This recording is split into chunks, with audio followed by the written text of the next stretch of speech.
মানে যা পড়ছে বলার বাহিরে যে সিলিন্ডারে গ্যাসটি ওটি জায়গায় জায়গায় বাস্ট হয়েছে আর জায়গায় জায়গায় ছড়াই গেছে। একটা বাড়ি পুরা ছারখার, কিছুই বাঁচাইতারে নাই। যার যার সন্তান নিয়ে এসে সে বাইরেই গেছে। কেউই মনে করেন একটা মালামাল বাইর করতে পারে নাই। আরে করাইল বস্তিটা তো দেখতে আছেন যে কত মানুষে অসহায় রয়েছে বা কি হালে আছে। তা আপনারা দেখতে আছেন, সবাই আইতে আছে, দেখতে আছে, যাইতে আছেন। আপনাকে আমি কি জব দিম? এনে যার যার বাচ্চা নিয়ে বাইরে গেছে, কোনো একটা মালামাল নিয়ে বাইরে ইতারে নাই। এটা প্রতি বছর হয়। এটা কেন হয়, কিসের জন্য হয়? মনে করেন কারো গাফুলতির কারণে হয়। কেউ সিলিন্ডারে ভাত বসাইলে, যেমন আজকে দীর্ঘ হাসিনা যাওয়ার পরের থেকে এই বস্তিতে কোনো গ্যাস নাই।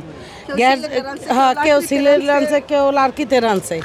তাই এত ক্ষয়ক্ষতি হইতো না যদি ফায়ার সার্ভিসের আইতো বা আইছে, কিন্তু প্লেন দিয়ে যদি পানিটা দিত তাহলে এতটাও হইতো না। এখন অতিরিক্ত পুড়ে গেছে। এইবার 2004 সালে এরকম আগুন লাগছে, কিছুদিন আগেও লাগছে। এই 4টা আগুনের মুখোমুখি এই বস্তিতে আমরা হইছি। মানে যা পড়ছে মানে বলার বাহিরে। Bashundhara public school and college 2026 শিক্ষাবর্ষে ভর্তি চলছে। আমার পড়ছে 2বার। এইবারকে আমার পাশের থেকে আয়া পড়ছে, কিন্তু এইবার আমার বাসায় আল্লাহ রহমতে লাগে নাই। আমি অক্ষয় আছি। একটা বাড়ি পুরা ছারখার, কিছুই বাঁচাইতারে নাই। এই যখন সকালবেলা আমার ওখানে গেছে যে কান্দাকাটি করছে, আর আমিও তো অসহায়। কারে কে দেখে? এনে তো কোনো অবস্থাশালী মানুষ নাই, পাশে ইয়ে দাঁড়ানোর মতো কেউ নাই।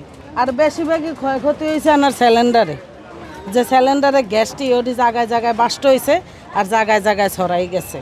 এতটা ক্ষতি হইতো না যদি সিলিন্ডার না থাকতো। গ্যাস মনে করেন অফ করে দিলে গ্যাস যাইতো গা। এখন তো গ্যাসও নাই বস্তিতে। আজকে দীর্ঘ 2 মাসের বেশি, 2-3 মাসের কাছাকাছি যে আমাদের বস্তিতে কোনো গ্যাস নাই। পানির প্রবলেম, গ্যাসের প্রবলেম, এই অবস্থা। নির্বাচনের আগে নির্বাচন কই হইব? সরকারই কিন্তু সেটেল হয় না। সরকারকে নির্বাচন করবে কে?